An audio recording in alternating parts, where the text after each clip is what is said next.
বগুড়া ৬ সদর আসনে উপনির্বাচনের সব ধরনের প্রস্তুতি শেষ, আর মাত্র কয়েক ঘন্টা পরেই শুরু হবে ভোট গ্রহণ। নির্বাচন সকাল থেকে জেলা জুড়ে ব্যস্ততা ও উৎসবমুখর পরিবেশ বিরাজ করছে। নির্বাচনের স্বচ্ছতা ও নিরাপত্তা নিশ্চিত করতে বগুড়া সেন্ট্রাল হাই স্কুল মাঠে বুধবার সকাল ১১টা থেকে ভোট কেন্দ্রগুলোতে ব্যালট পেপার সহ ৪৭ ধরনের নির্বাচনী সরঞ্জাম পাঠানো হয়েছে। বৃহস্পতিবার সকাল থেকে বগুড়া সদর উপজেলার ১৫০টি ভোট কেন্দ্রে ভোট গ্রহণ অনুষ্ঠিত হবে। পদ্মা সেতু, মেট্রো রেল এবং এলিভেটেড এক্সপ্রেসওয়ে নির্মাণের গর্বিত অংশীদার বসুন্ধরা সিমেন্ট। জানা যায়, বগুড়া সদর উপজেলা নিয়ে গঠিত এই আসনে মোট ভোটার সংখ্যা ৪,৫৪,০৪৩ জন।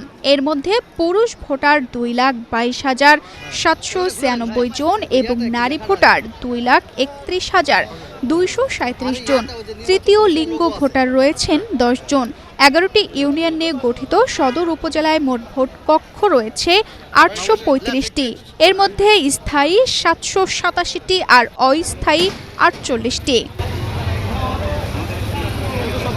এর আগে ১২ ফেব্রুয়ারি ত্রয়োদশ জাতীয় সংসদ নির্বাচনে এই আসন থেকে বিপুল ভোটে জয়ী হন প্রধানমন্ত্রী তারেক রহমান। তিনি দুটি আসনে নির্বাচিত হওয়ায় বগুড়া ৬ আসনটি ছেড়ে দিলে সেটি শূন্য ঘোষণা করা হয় এবং এই উপনির্বাচনের আয়োজন করা হয়। উপনির্বাচনে বিএনপি মনোনীত প্রার্থী রেজাউল করিম বাদশা, জামায়াতের আবিদুল রহমান সোহেল এবং বাংলাদেশ ডেভেলপমেন্ট পার্টির আলামিন তালুকদার প্রতিদ্বন্দ্বিতা করছেন। বগুড়া সদর উপজেলা নির্বাচন কর্মকর্তা ও সহকারী রিটার্নিং কর্মকর্তা জায়েদ ইবনে আবুল ফজল জানান, নির্বাচনী মাঠে ২ জন জুডিশিয়াল ম্যাজিস্ট্রেট ও ১৮ জন নির্বাহী ম্যাজিস্ট্রেট দায়িত্ব পালন করবেন।